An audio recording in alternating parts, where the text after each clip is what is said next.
Assalamualaikum warahmatullahi wabarakatuh. Selamat pagi teman-teman. Salam sejahtera untuk kita semua. Om Swastiastu. Perkenalkan, nama saya Muhammad Gifar Ismail, biasa disapa dengan Agi. Saat ini saya tergabung sebagai National Marketing Team di ISEC United Kingdom. Dan pada tahun 2014-2015 yang lalu, kebetulan alhamdulillah saya diamanatkan sebagai Vice President Program Marketing di ISEC UNDIR. Dan saat ini saya mengajukan diri sebagai member komite Vice President khususnya untuk functional brand dan digital experience. Yap, kenapa MC? Kenapa MC? Pertama, bagi saya MC adalah sebuah mimpi, dan yang kedua adalah sebuah kesempatan. Kenapa? Karena bagi saya, kalau ketika ada sebuah kesempatan opportunity untuk saya khususnya untuk bisa kontribusi ke negara saya, untuk bisa kontribusi ke orang-orang di negara saya, khususnya pemuda, pasti akan saya ambil. Di luar dari ISEC sendiri, kebetulan saya sebagai seorang founder dari salah satu e-commerce yang ada di Indonesia. Dan bagi saya, experience sebagai MCVP akan sangat bermanfaat banget untuk saya pribadi, memiliki skill-skill dan pengetahuan yang bisa nantinya bermanfaat juga di bisnis saya, khususnya di dunia e-commerce. Ya, kali ini kita akan mendiskusikan tentang sebuah konsep atau mimpi apa yang pengen kita bawa pada tahun 2016 dan 2017. Di tahun 2016-2017 kita akan bikin brand ISEC Indonesia. Itu bagaimana caranya kita bisa lebih trusted, atau misalkan teman-teman suka dengar first choice partner. Ya, tapi pertanyaannya itu selalu how, gimana caranya kita bisa bikin itu? Simple, kita harus bikin sebuah inclusive engagement ke target audience kita. Dan untuk bikin inclusive engagement ada 3 hal yang kita fokuskan. Pertama, kita harus building infrastruktur digital yang bagus buat mereka. Yang kedua, kita harus bikin development yang sesuai dengan mereka. Yang terakhir adalah kita harus bikin sebuah sistem atau sebuah sistem sustainable brand yang itu relevan buat organisasi kita. Jadi 3 hal ya teman-teman. Jadi ada infrastruktur digital, yang kedua ada content development, dan yang terakhir ada sustainable brand. Tiap fokus memiliki proyeknya masing-masing. Contohnya untuk digital infrastructure. Digital infrastructure itu bakal punya beberapa project case sendiri.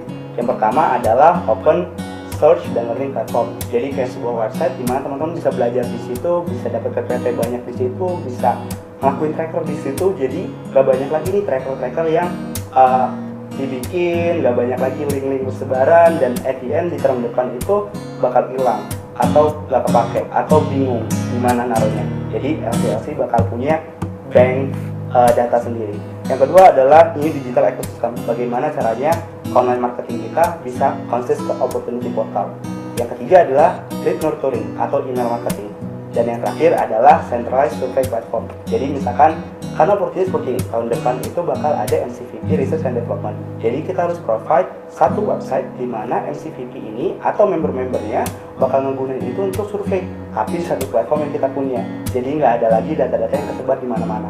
That's the point, karena data kita butuhkan banget untuk sustainabilitas dari ISEC sendiri. Nah, yang kedua adalah establish content development center, atau gimana caranya kita bisa membuat konten yang relevan untuk market kita sendiri. Jadi content development ada beberapa project case-nya. Yang pertama adalah kita harus bikin sebuah edukasi yang konsisten untuk content maker atau LCPP gitu.